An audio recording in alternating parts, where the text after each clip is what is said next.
Hi algebra students, this video is for chapter 2, the 6th lesson 2.6, and you should find page 55 in your student journal to get started on this. So section 2.6, we're going to be looking at, kind of like it says here, absolute values but inequalities. So I want to start with a little review of absolute value equations from chapter 1, where we had equal signs. So take a moment to pause the video and put these two problems right up in this vocabulary section on page 55.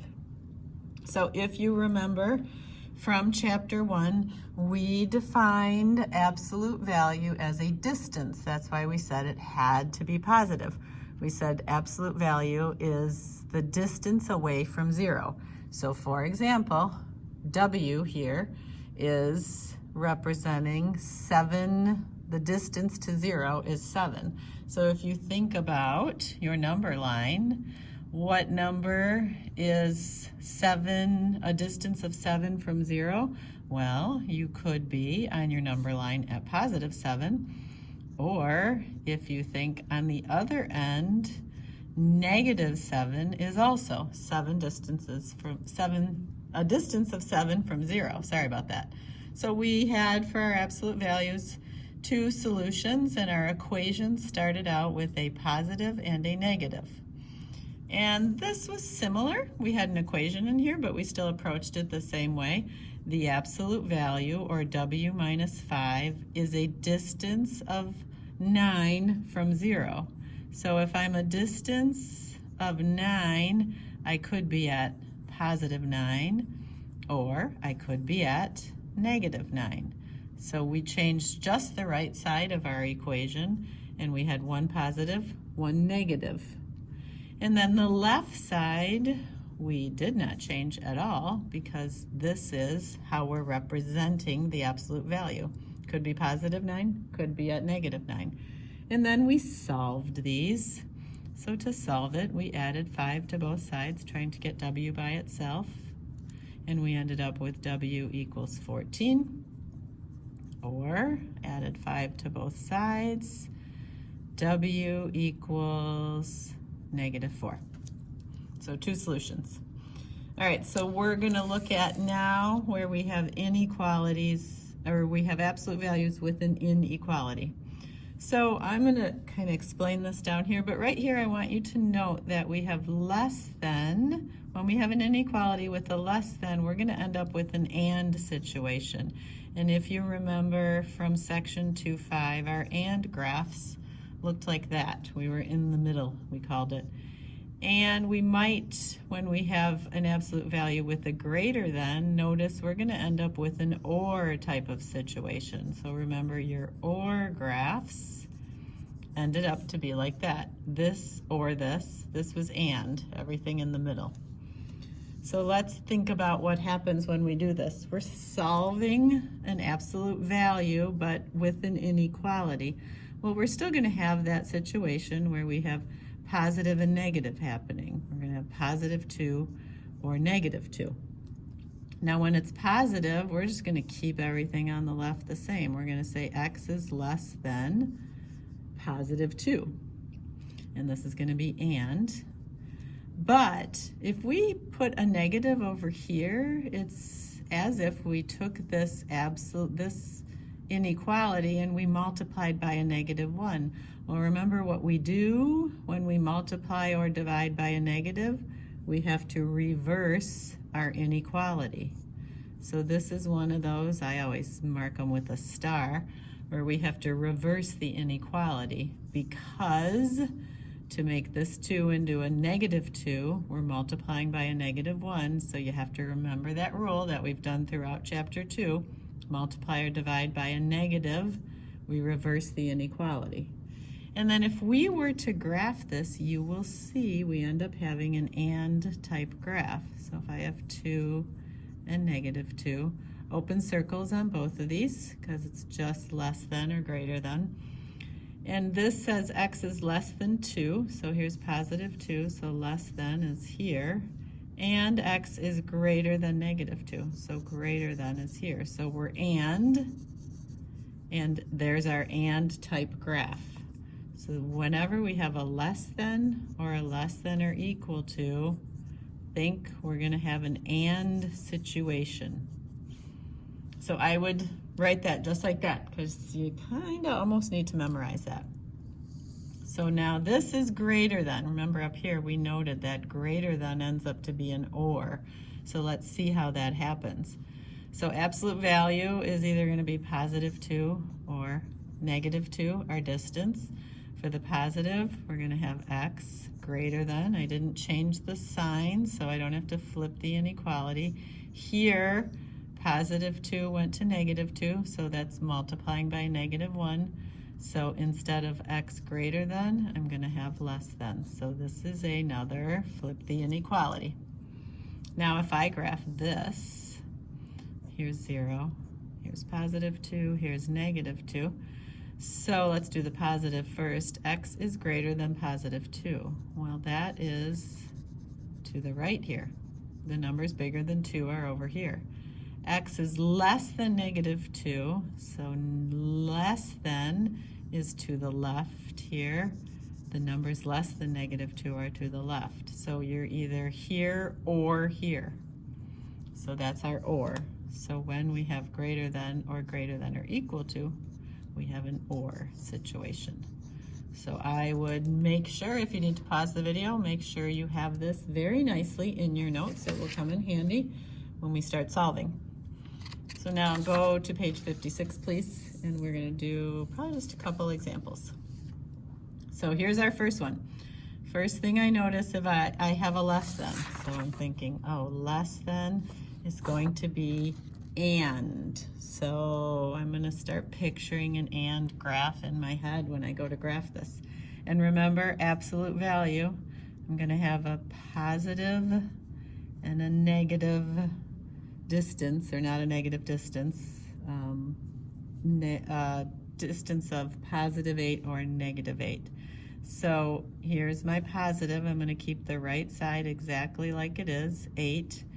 On the left, I'm going to have y plus 2, and I'm not going to change my inequality because I didn't change the sign on this. For my negative situation over here, negative 8 is also 8 spaces from 0. Y plus 2 is going to stay the same, but to get a negative over here, I had to multiply by a negative 1, so this less than is going to become greater than. Okay, so this is I switched to the inequality. Now I'm going to solve both of these. To get y by itself, I need to subtract 2 from both sides. Y less than 6. To get y by itself, subtract 2 from both sides. Y greater than, negative plus a negative, bigger negative. And this is and. Y is either less than negative 6 and less than 6, greater than negative 10. So if I do my number line, don't know if these are exactly in the right spot, but that's okay. Both open circles. And I am less than 6, so that would be to the left. And I am greater than negative 10 to the right. So there is your and type graph. All these values in between here will satisfy both of these inequalities, greater than negative 10 and less than 6. I want you to look at number 4 next. It's another less than. It's actually a less than or equal to, so it's going to have an and situation. And remember, for the absolute value, we're going to have the positive and the negative. So we're going to have 4 on the right and negative 4 on the right. On the left, we're going to have y minus 3 for both of these. We're not changing that at all, except for eliminating the absolute value. This is going to stay less than or equal to. But over here, the positive 4 became a negative.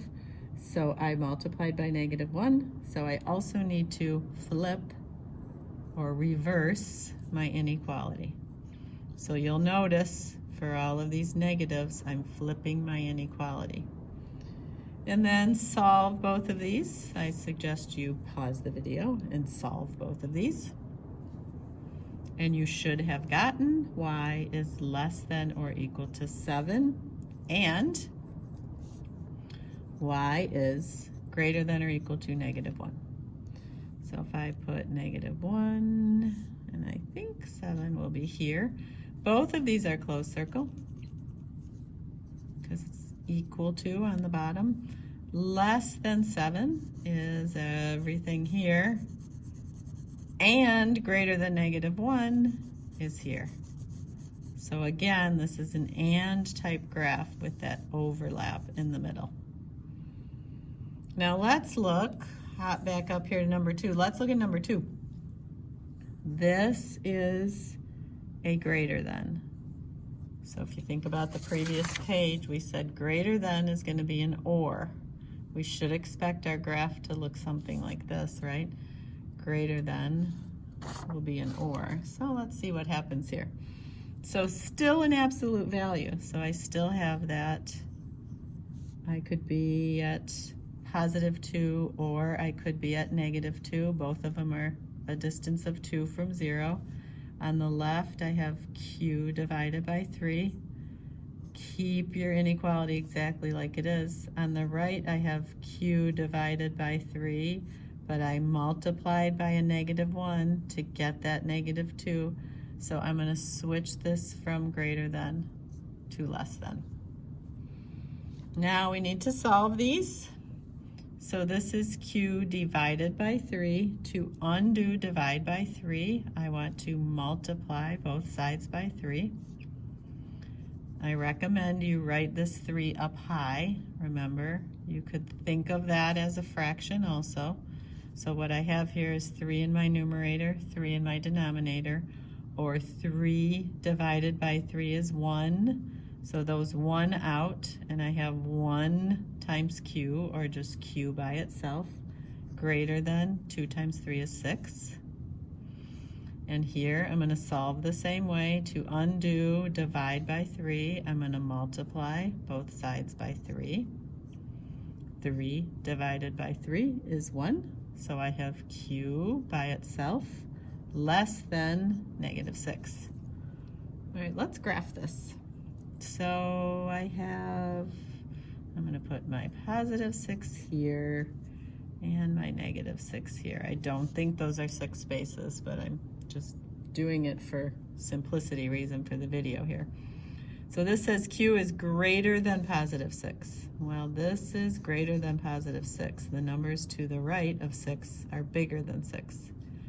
This says q is less than -6. Oh, so the numbers to the left here are going to be the bigger negatives, -7, -8, less than -6. So you can see this is an or situation. I'm either up here greater than 6 or down here less than -6. So that is an or situation.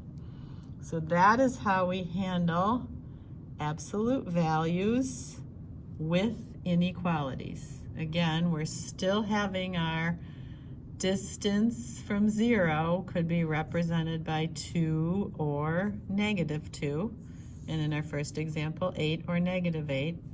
But whenever we have that negative position, we need to reverse our inequality. We did that on all of these. That's it.